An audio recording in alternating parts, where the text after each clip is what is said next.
एक बिंदु और कहना चाहूंगा। देखिए, जब असम में हमारी सरकार बनी पहली बार 2016 में, लोगों को बड़ा आश्चर्य लगा, अरे असम में भाजपा चुनाव जीतकर सरकार बना दे गई। फिर त्रिपुरा में हमारी सरकार बनी 2018 में, तो लोगों ने माना कि भाई नॉर्थ ईस्ट में तो अब लगता है ये स्थापित हो गए।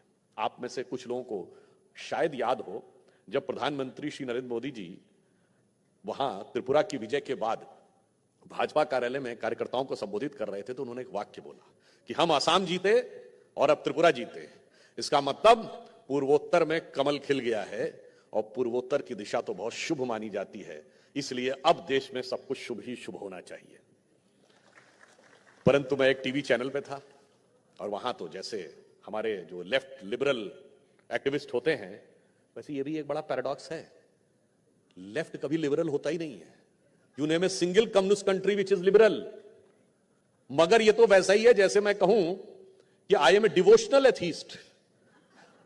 मैं एक मतलब नास्तिक भक्त हूं, ईश्वर भक्त हूं, ये वैसा ही कहना है जैसा लेफ्ट लिबरल। अब लेफ्ट लिबरल ने कहा कि भाई प्रधानमंत्री जी ने ये कैसे बोल दिया कि पूर्वोत्तर की दिशा बड़ी शुभ होती है, और पूर्वोत्तर की दिशा जैसा कि नंद कुमार जी कह रहे थे, ईशान कोण कहते हैं हमारे यहां पूर्वोत्तर को। क्या ये तो वास्तुशास्त्र में माना जाता है कि पूर्वोत्तर की दिशा सबसे अच्छी है, तो ये तो एक प्रकार का अंधविश्वास है।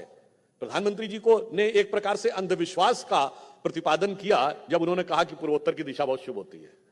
तो मैंने कहा कि प्रधानमंत्री जी जहां तक सोच रहे हैं, आप सोच नहीं पा रहे हैं। पूर्वोत्तर की दिशा शुभ होती है, ये हमारे यहां ऐसे नहीं कहा गया है। आप सभी यहां प्रबुद्ध लोग बैठे हैं यूनिवर्सिटी में, ये बताइए अर्थ की मैग्नेटिक फील्ड कहां से चलती है? North to south.